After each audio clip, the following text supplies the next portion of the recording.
Olá, sejam bem-vindos à TV HBR Brasil, fazendo hoje a cobertura do segundo evento HBR Liderança aqui no Brasil. Aqui ao meu lado eu tenho ela que é professora do Departamento de Psicologia da Harvard School, tem 4 prêmios científicos de distinção científica e que fala sobre mindfulness, ou numa tradução livre aqui para o Brasil, consciência. Com vocês, Ellen Langer. Ellen, welcome. Hello. Thank you. Thank you for being here.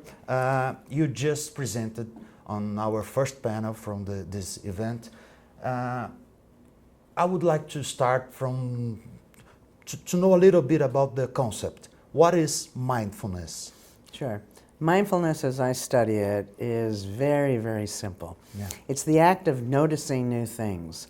Now, it's interesting that people seek certainty. When you're certain, you don't pay any attention. And You switch off. because you think you know it. But everything is always changing. Everything looks different from different perspectives. So certainty is actually quite mindless. So once you realize that you don't know, then you naturally pay attention. But that act of paying attention is the essence of engagement. And all of our research shows that it's literally and figuratively enlivening. We have people actively notice new things, they live longer. But this seems like a lot of effort to do. No, on the contrary. That when you travel, Yeah. if you were going to come see me in Cambridge, Massachusetts, I will. chances are you would be excited. You would start off thinking you don't know what you're going to see, so you'd have that openness. It wouldn't be difficult at all. No Yeah. more than when I come to your beautiful city, where it's all new to me, there's no effort involved. You see that what is effortful is when you already think you know something, and then you try to pay attention to it. You know, you've been through it 1,000 times, and now you're going to pretend that it's new.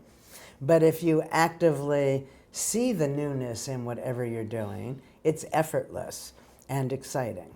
Okay, so if the focal point or the thing doesn't change, you can change your point of view. And from- it is changing. It's changing. You're just not noticing. You're just not noticing it when you're mindless. Yeah. But if you're mindful, you see it looks different from different perspectives. So Okay. this thing that we're holding Yeah. looks different to you than it does to me. Yeah. Now, if we were able to really get down to the molecular level, we'd see that it's no longer the same. Mm-hmm. So it's different.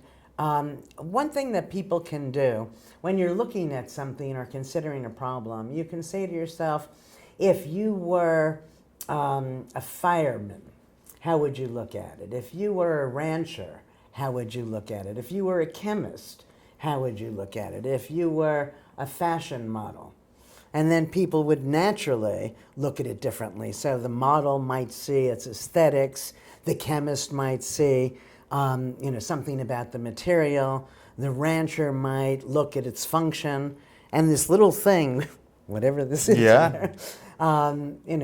becomes very powerful in provoking many, many thoughts. And what are the benefits? The benefits, so in these 40 years of studying it, Yeah. we get people to notice new things. What happens is they live longer, their health improves. It's the feeling of well-being, the feeling of excitement. When you're noticing things, that puts you in the present. When you're in the present, you avert the danger not yet arisen, and you're there to notice opportunities. Yeah.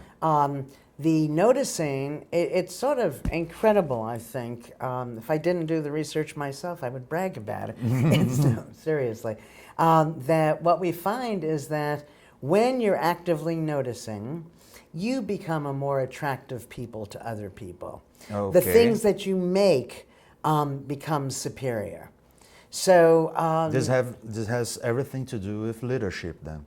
Oh, definitely. That we find that when people are in this state of mindfulness, as I study it, this active noticing of new things, they're seen as more charismatic, more trustworthy, and the kind of people that others will willingly follow. So I think mindfulness is the essence of good leadership. Oh, great. your research, so it's been 40 years Yes, of a long research, inspired a lot of other authors, researchers, and everything else. Do you think something like psychology, the happiness from Dan Siegel, or no, Seligman, or even Dan Pink, are those evolution of your research, or something, or distortions, or something totally Yeah, different? that's an interesting question. Well, I'm referred to as the mother of positive Yeah, psychology. yeah. You know, that from the very first, my research, we've been studying health and well-being. Yeah. I think that influence is hard to pin down. You know, that certainly it's been out there. My work said we can influence one's health Yeah. through psychological means. And counterclockwise is yes. all about that. That's right. In the counterclockwise book, I have many instances of this, but the original counterclockwise study, this is the study where I took old men and had them live in a timeless retreat that was retrofitted to 20 years earlier. So they're in the past, living as if it's the present, speaking in the present tense. That study was designed in 1979 and conducted in 1981. Yeah. So my work has been out there for a long time. I would be surprised if it didn't influence. When somebody doesn't cite it, I don't know if they don't see the influence or if in that instance it is an influence. Okay. The more important point, I think, is that the world is changing. I think we're experiencing an evolution in consciousness, that people are starting to care about the right sorts of things and to realize, which I've been arguing now for 40 years, that the amount of control we have over our health and well-being far exceeds what most people imagine. And I think it's time that we tapped into that. Great. But when we think about work environment and leaders and those, all of those organizations, I feel that they have some kind of resistance on what we call the soft skills. And yeah. Well, I think that part of the problem is that people who are in charge don't want to give up that control to other people. So I think that probably they're not eager to embrace anything new, right? Anything new might shake up the status quo. I think that the notion of soft and hard is kind of interesting. Yeah. That some of what is hard is pretty silly. I think that the proof is in the pudding in some sense, that we go into organizations, we teach people to be more mindful, we have a reduction in burnout, a reduction in the number of accidents, an increase in innovation, and the numbers are real, so. And in actionable ways, what a executive or employee can do, would do, or must do to become more mindful. Okay. I think that for all of us, whether at work or play, work or home, is to recognize that our certainties are mindless. That since everything is changing, and again, it looks different from different perspectives, we can't know. And when you accept that uncertainty is the rule, for all of us, it's not just that one or two people don't know. You know, so you're worried you're going to be found out that you don't know. Yeah. Nobody knows. And that not knowing promotes a certain interest. And things become more interesting and you notice. Now, you shouldn't notice where you're thinking that now you're going to really know this thing, so then you can stop paying attention to it again. There are also specific things that can be done that when we go into businesses and we try to make the business more mindful, we change many of the physical parts of the business. We also change the learning materials. So, you know, if I give you a manual, the manual would tend to say, here's how you do it. Yeah. And that sounds very certain and is going to promote mindlessness. What we do is we make the manuals more conditional, which promotes innovation. Here's one way it would seem that it could be, rather than is. So you bring up possibilities for... Exactly. Great.